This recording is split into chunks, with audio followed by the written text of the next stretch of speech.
Hi, Craig. Hi, Craig. Hi, Craig. Hey, Craig. And hello, everyone. Welcome to the Paddocks. In this episode, we're going to be talking about a team that's been taking over the track a bit. We're talking about McLaren. They have a long history on the track and an amazing grid going right now. So we're going to go ahead and jump right in. On the episode, we have Meg, Casey, Hannah, and myself, Chelsea. And I'm going to pass it on to Meg, who's going to talk about the founder himself, Bruce McLaren. Bruce McLaren Motor Racing was founded in 1963 by New Zealander Bruce McLaren. Bruce was a works driver for the British Formula One team Cooper, where he managed to win 3 Grand Prix and finished second in the 1960 World Championship. McLaren wanted to compete in the Australasian Tasman Series, so he approached his employers to see if they would be interested in joining his expedition. But when team owner Charles Cooper insisted on using 1.5-liter Formula One specification engines instead of the 2.5-liter motors permitted by the Tasman rules, Bruce decided to set up his own team along with possible future Formula One teammate Timmy Mayer with custom-built Cooper cars. Bruce won the 1964 series, but Mayer was unfortunately killed in practice for the final race at the Longford Circuit in Tasmania. Bruce then reached out to Teddy Mayer to acquire his help to purchase Sarac's sports car from Roger Penske. Teddy Mayer and Bruce McLaren began discussing a business partnership. This resulted in Teddy Mayer buying a share in Bruce McLaren Motor Racing Limited, or BMMR, and ultimately becoming its largest shareholder. The team was based in Feltham in 1963 and 1964, and from 1965 until 1981 in Colnbrook, England. The team also held a British license. Bruce actually never used the traditional British racing green on his cars. Instead, he decided to use colors that were actually the complete opposite to the typical national colors that you would see on British racing cars. For example, his first F1 car, the McLaren M2B, was painted white with a green stripe to represent a fictional Yamura team in John Frankenheimer's film Grand Prix. During this period, Bruce drove for his team in sports car races in the United Kingdom and North America, and also entered in the 1965 Tasman Series with Phil Hill, but did not win the series. He continued to drive in Grand Prix for Cooper, but Cooper started to decline, so Bruce decided to race his own cars in 1966, and that's where we're going to kick it off with Hanna and the beginnings of McLaren. So, the McLaren brand and racing team is one of the oldest active teams in F1 next to Ferrari. And the formal name of the company is the McLaren Racing Limited and is a British motor racing team. So, Bruce McLaren formed the racing team in 1963 to build his own cars. Later, this led to even a road car division, when Bruce McLaren still inspires every car that gets built to this day. So, McLaren racing heritage began in 1966 when Bruce McLaren, an engineer and racer, qualified 10th at the Monaco race in his very own F1 car, which he ended up developing himself. By 1968, the team had won its first Grand Prix at the Belgian race, but their first initial success into the industry was in the Can-Am division, but this ended up being the first of 183 wins to follow. So, Mr. McLaren ended up testing the McLaren M8D in 1970, when he was just 32 years old, during a test run at Goodwood. But during this test, he was involved in a tragic accident, which ended up throwing him into a wreck that led to his death, unfortunately. RIP. In memory of its founder, Denny Hulme, I apologize if I said that incorrectly, went on to win 9 out of the 10 Can-Am races in the M8D in 1970 following this tragedy for the late Bruce McLaren. Following the accident, the team kind of ended up regrouping / taking a break from the spotlight. Then we had Teddy Meyer. He ended up stepping up and leading the team to their first Formula One Constructors Championship in 1974, with Emerson Fittipaldi and James Hunt winning driver championship titles in 1974 and 1976, following the infamous Hunt versus Lauda showdown in Fiji. But I'm not going to dive into that. We have a whole episode about conspiracies and all that you could listen to. It would be another decade before the team would enjoy the sweet taste of championship success once more, though.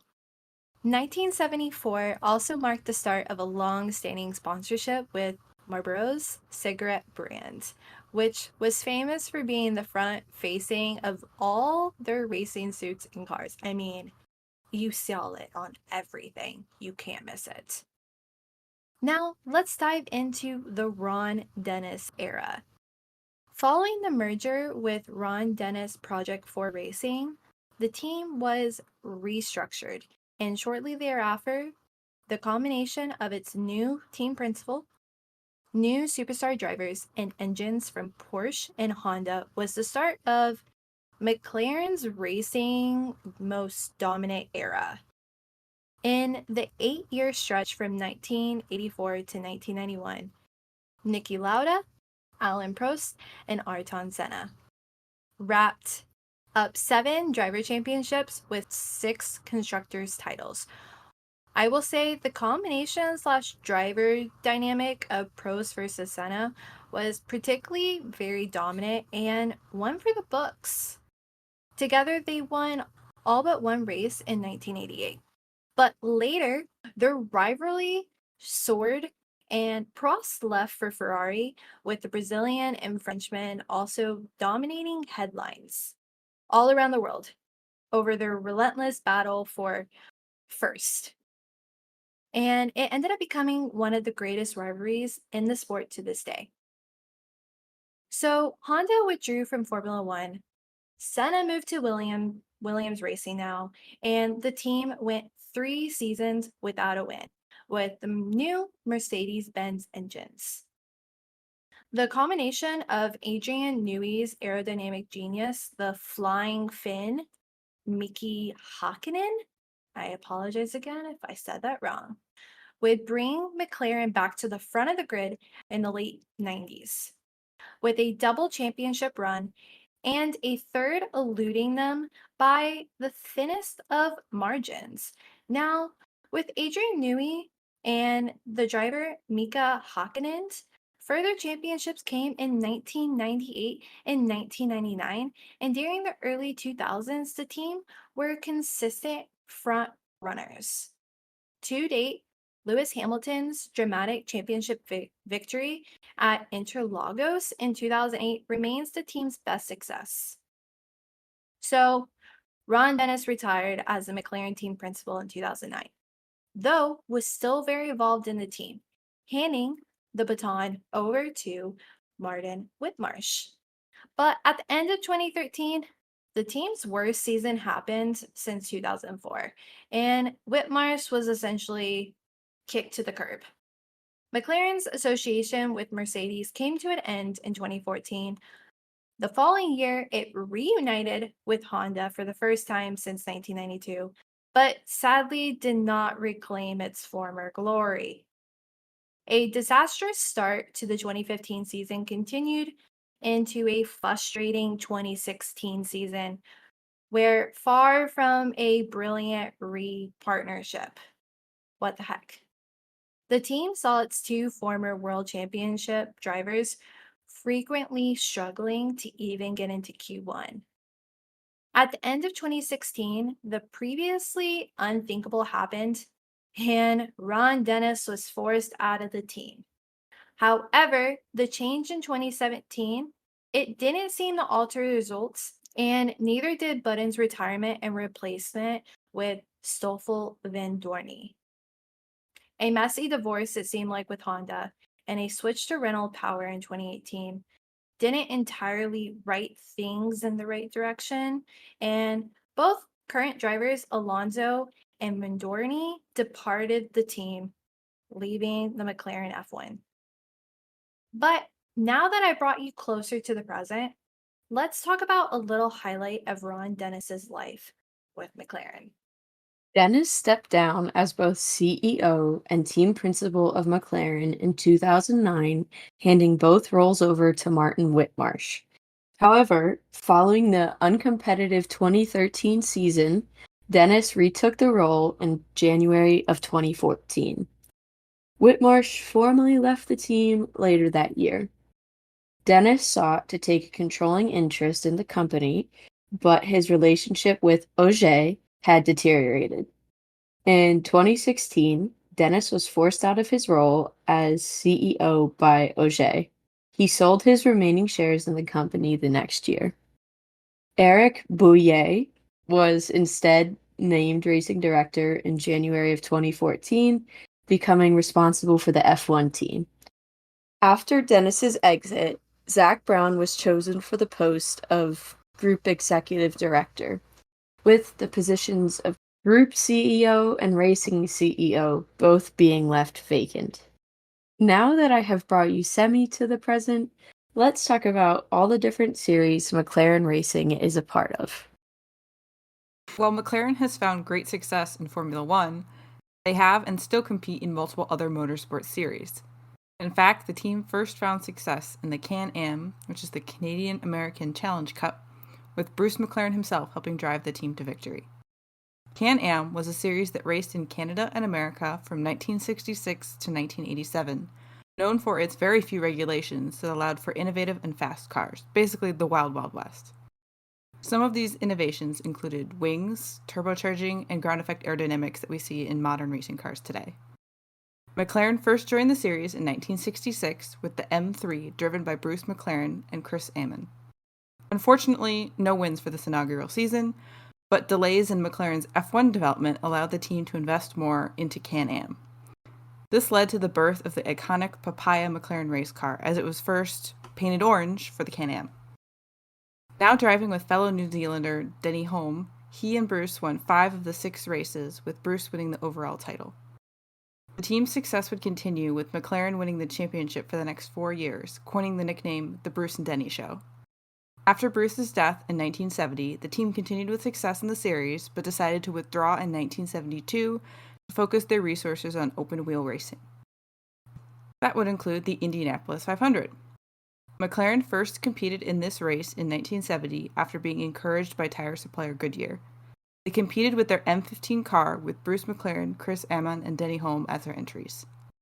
They continued to enter into the Indy 500 until 1979, with Johnny Rutherford finally getting the Indy 500 win for McLaren in 1974. McLaren wouldn't return to the race until 2017, when they entered with Fernando Alonso in a McLaren-branded Andretti Autosport, even managing to lead the race for 27 laps before engine failure. They would try again with Fernando Alonso in 2019, this time with a Chevy engine, but due to some issues would not qualify. In 2019, McLaren announced that they would not only be competing in the Indy 500, but in the full 2020 IndyCar season, as well with partner Aero Schmidt Peterson Motorsports and using Chevy engines. The effort, led by Zach Brown, was said to be to help market McLaren in North America and to expand their engineering expertise into a series that none of the other F teams were a part of. Their driver lineup in a COVID-affected 2020 season was Pato O'Ward and Oliver Askew. In 2021, McLaren would acquire a majority stake in the team and switch out Askew for Felix Rosenqvist. In this year, McLaren would take their first open-wheeled victory since 2012, and this is including like F1, any series that was open-wheeled. So it had been a while, when Pato O'Ward took his first victory in Texas. McLaren kept their driver duo for 2022, and in 2023 decided to add Alexander Rossi as a third car. With Felix leaving the team for 2024, McLaren signed driver David Malukas. With 2023 being McLaren's 60th anniversary, they have been celebrating one of their greatest achievements, the Triple Crown of Motorsports. The Triple Crown consists of the Indy 500, the Monaco Grand Prix, and Le Mans. McLaren took their one and only Indy 500 victory in 1974, followed by winning the Monaco Grand Prix in 1984, and finally winning Le Mans in 1995 with the McLaren F1 GTR, which was a racing version of their F1 road car. Only by branching out into other motorsports has McLaren been able to achieve this feat. In the modern era, McLaren has decided to expand again, this time into electric racing. McLaren would first enter Extreme E in 2022, partnered with Neom, as Neom McLaren Extreme E, with drivers Tanner Faust and Emma Gilmore, who is the first woman factory driver for McLaren. Extreme E is an off-road racing series that uses electric SUVs and races in remote regions and tries to help bring awareness to climate change. The sport also mandates that there must be one male and one female driver per team who share the driving duties. McLaren has achieved 2 podiums in this series, one in 2022 and one in 2023. McLaren would also join Formula E for the 2023 season. Formula E is electric open-wheeled racing. Partnering again with Neom, the McLaren Formula E team would use Nissan's EV powertrain. Their drivers were René Rast and Jake Hughes and would take their first podium in their Formula E debut after Hughes got third in the 2023 Mexico City E-Prix. The team would continue to do well in their first season and finished 8th in the championship. They will continue on in 2024, but with new driver Sam Bird replacing René Rast. McLaren have found success in other racing series throughout the years, but now Chelsea will bring us back to F1 and talk about modern-day McLaren. So I think we can all say it was a new era in McLaren when we got to the modern day, and I'm starting with 2019.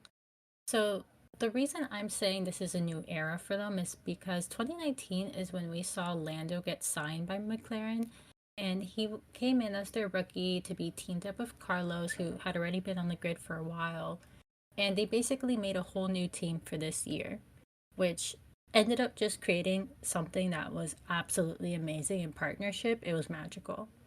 So in 2019, McLaren was in their second year using a Renault Power now, and they were coming out with the MCL34 model, and this was for the new regulations that had just been implemented. It was pretty fast during the practice session, and he even got fastest lap a few times because Carlos beat out Nico, but they had a few tech issues from the updates, and those updates was actually being done alongside Alonso because he was working with the team and helping them make those updates. But he was pretty honest about them, and he said while they were working well, they were not working well enough for him to go back and drive for them, which is very accurate for something Alonso would say. But with Alonso's help, the season went pretty well for them, and I think this season is what kind of started rebuilding the McLaren name again, because that name had gone just a little quiet for a minute there because like Ferrari, Mercedes, Red Bull, they had been kind of taking the lead on the grid for a few years now, and with Lando, who was an amazing rookie, he was able to finish 11th in the championship with his other teammate Carlos, who also did really well, and he got 6th. So between those two places, the team finished the Constructor Championship in 4th with 145 points. Now, I think my favorite part of the 2019 season was seeing Carlos get P3 in Brazil, because this was his first podium since he started in F1, and it was beautiful. It was amazing, and I loved seeing the little celebration on the podium. And this was also McLaren's first podium since 2014. So shout out to Carlos, he broke a little drought there. Now, 2020 was different for McLaren than it was for other teams, because while 2020 was just a good, consistent year for the boys, even with the pandemic, they were able to re-sign Carlos and Lando for the year, and they were driving an MCL35, so some more upgrades. Now, if you heard the interviews back then, you saw that Carlos had a really close eye in a lot of the upgrades. Lando was a super big fan of the livery. And this year was even better because of those updates. Because while some teams kind of took 2020 as almost like a break, they were waiting on 2020 regulations, and a lot of them had to either close down their factories or they just had to pause on work. McLaren actually decided to jump ahead and they just started kicking in those updates already, and it got the car into shape. So with their new updates and this new car, we saw them close out the season in third place in the Constructor Championship, and that was exactly what Zach Brown wanted, because he just wanted to beat Ferrari.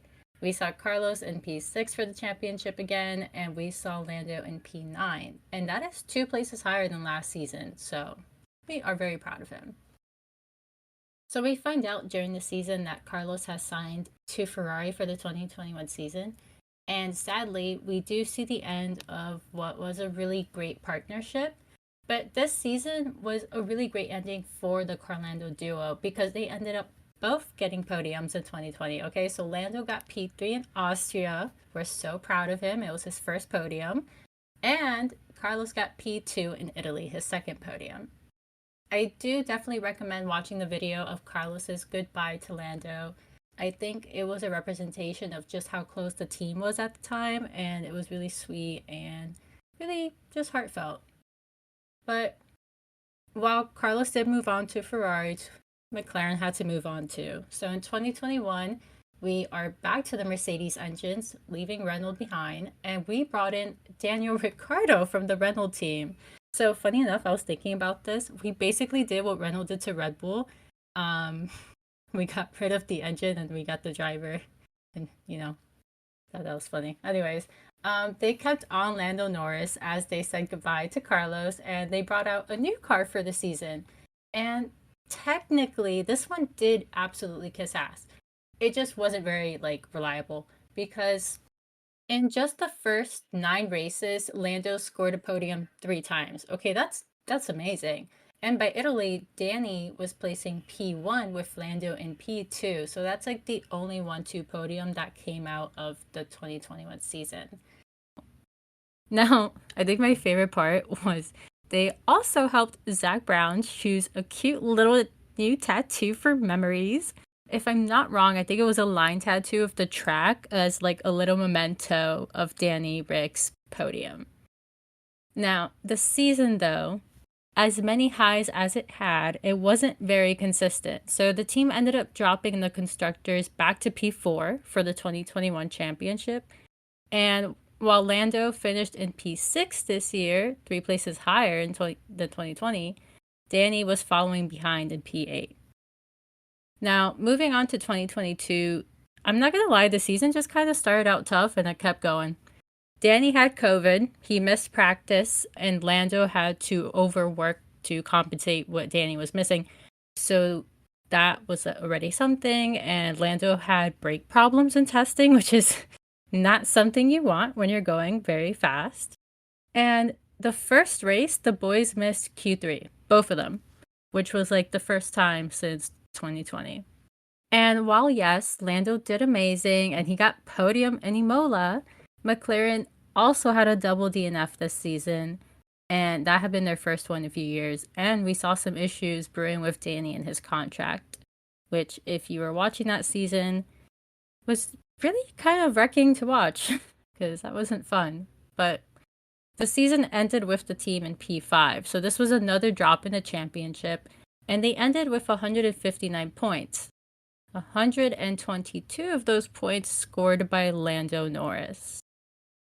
Now, sadly, because of this, it came with a mutual agreement that Danny and McLaren were going to part ways and break contract, and he would be leaving the team for the 2023 season. Lando ended the season in 7th. This was a place lower from the previous year, and Danny ended his in P11.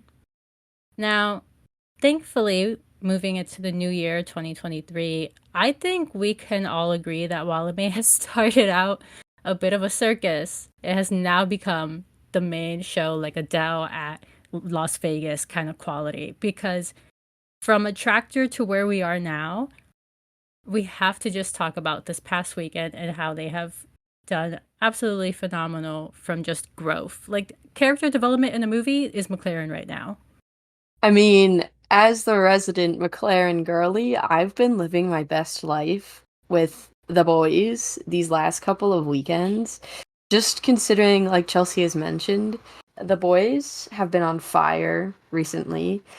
In comparison to where they started this season, either not finishing races or finishing P17, P20. It's become a great season for them, and I can't wait to see what's in store.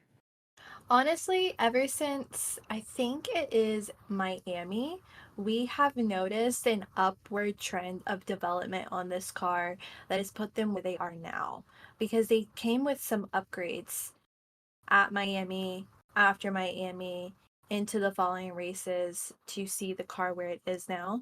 And it is really cool and really spectacular for McLaren as a whole to see them as literally contenders to the front of the grid consistently, race after race. What, 3 races in a row? We've got a McLaren guy on the podium. Lando freaking Norris. I mean, Meg's freaking out. I was freaking out. I'm imagining everybody on PGP was freaking out and the world. So, like, hell yes. And the fact that Oscar's absolutely killing it as a rookie. I mean, he got 2 podiums in places he's never been before. And like we had 2 McLaren like double podiums as well. He won the sprint race. Like he's doing fantastic. And he's just so chill, but also hilarious. And when you were talking earlier about Zach's tattoo, that reminded me there's like a video where Zach promised that he would do something for Oscar if he got a podium this year, and it wasn't like stated what was promised. So who knows? Maybe we'll see Zach Brown with a new tattoo or have to do something ridiculous. But I hope Oscar cashes in on that because I need to know. I am honestly so proud of both of them. I should give the update that currently Lando is P7 in the championship, and we have Oscar in P9. And McLaren themselves are in P5, which, you know what? Not a bad place to be because that's 2 places higher than last year. So, with a rookie getting podium and double podiums under their name this year, they are like flying high and mighty. I loved it.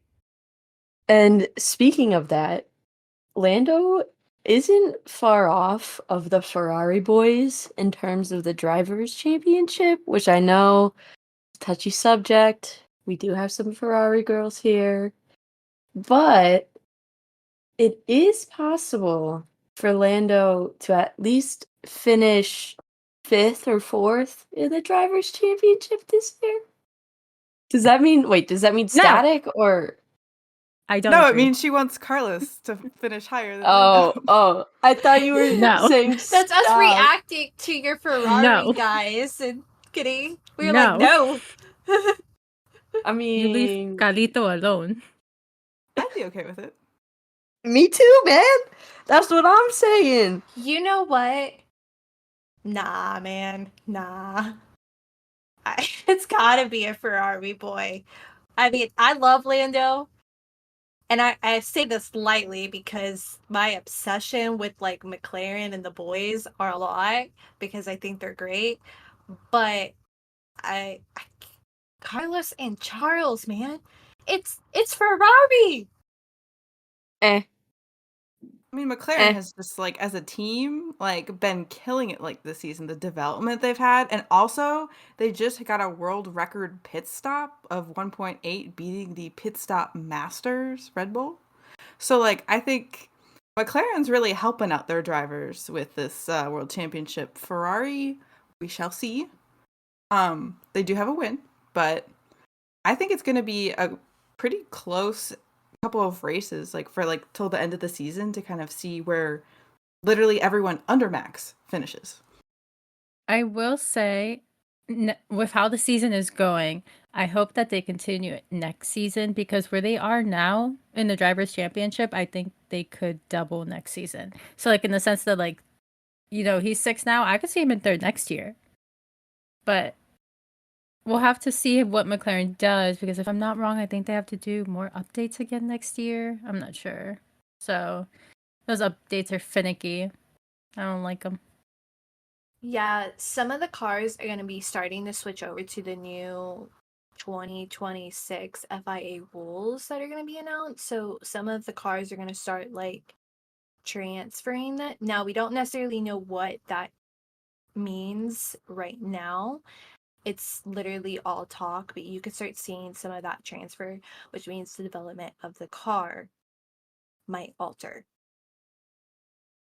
But I will say, with the next couple amazing races, I am hoping the McLaren boys racing streak does continue in COTA, aka Austin, because that would be freaking phenomenal to see the boys on the podium. I mean, hell yeah, let's go. I mean, could we get a 4P of podiums for Lando? Could he just, hopefully, a win? I would love to see a win instead of just a. I mean, could we see a 4P of podiums from Lando? I'd love to see a win. That would be more ideal than just a P2 or P3. And now that Oscar has won a race, although it was a sprint race, I think that puts a little pressure on Lando to win a race. It's coming. His time is coming. I'm sensing it. It will be soon. Especially, you never know what Zach Brown has in the works at McLaren. I mean, there's been rumors of a new engine supplier, them breaking from Mercedes. They will now have their own wind tunnel. Now, for the however long, they now have their new wind tunnel as well, instead of having to use Toyotas. So, who knows what's in store for them? I was just curious, but last year he got, if I'm not wrong, it says 6th place. Lando Norris got 6 at COTA. So maybe with the new updates, 3rd place podium or first. I would like first. I would love first, but prediction, like realistically, I'm gonna guess 2nd or 3rd with Max. So I'm going to pray for a first place podium because I think the man finally deserves it. And I know this is probably farthest from the truth, but now that Max Verstappen has won the driver championship, secured it, it's in the belt, there's no taking it back. Do you think he would let up and be like, hey guys, let Lando, my BFF, win? Doubt it. But please. Yeah, I think that there's like nothing that could stop Max from trying to win at this point. That's just like how he is. He'll always go for the win. But perhaps if someone decides to go bowling again in turn 1, Mercedes, instead of hitting your teammate, if you go, hit the other car in the lead. But I think that's really like the only way that we're not going to see Max Verstappen on the top step is if his car breaks down or someone else crashes into him. He's just had such a crazy season, and it's going to keep going. Like, he won't stop. But I think, he was getting a little worried about, Lando and Oscar behind him in the last race. So who knows? Maybe they'll finally get him by the end of the season. I'm praying, man. I'm saying every prayer in whatever everyone believes in that maybe, just maybe, Max will be kind. I doubt it. And just be like, here you go, Lando. And then defend Lando from everyone else. I think it's so. That'll be. It won't happen. But my mom is a Max fan. But she has a soft spot for Lando because of me. So she says every race, why can't Max just let him through? Just let him win. He has enough wins. He has enough points. And just defend. Defend everyone off. I agree, but he won't. I will say I don't think Max is going to stop. I think Max is starting to have fun. Like, what's the point in racing if you're always going to win? Is he still going to win? Yeah, but at least now he's going to have some kid behind him trying to kick his ass the whole time. I'm sure it's a lot more entertaining than just, driving. I think we might get some more funny radio messages with GP because Max wants to try something ridiculous, like, pitting at like the last lap for soft so he can get fastest lap, or just some ridiculous strategy because he feels like it and he can, and still try to win the race. So I think It'll be interesting. It's kind of like there's like not the pressure of winning the championship anymore because like he already won it, so he can just kind of like win without the oh god, like the points. He can just go for it. Also, the gap from Max to Oscar at the end of the race, I believe it was only like 3.3 seconds. So they're gonna get him. They're getting close. I mean, that was after Max made a pit stop, but they were able to maintain it for a couple of laps. So they're getting there. All right, and now to everyone's favorite part of the episode, the pre-outro. And this episode's pre-outro is a moment of the week. So, because of the McLaren double podium in Qatar this past weekend, the McLaren F1 team has now reached over 500 podiums in the sport. This puts McLaren second in most podiums achieved behind Ferrari, who have 800 podiums. Now, onto the outro with Hanna. So, McLaren, one of the most known teams on the grid. I love learning more about these teams. What about you? Let us know on our socials. Everywhere we are Paddock Girls Podcast, except on Twitter, where you can find us at Paddock Girls Pod. As always, don't forget to rate, review, and share the podcast wherever you listen from, like Apple, Spotify, and on TikTok. Thanks for joining us in the paddock today. See you next time. Bye, Craig. Bye, Craig. Hi, Craig. Bye, Craig.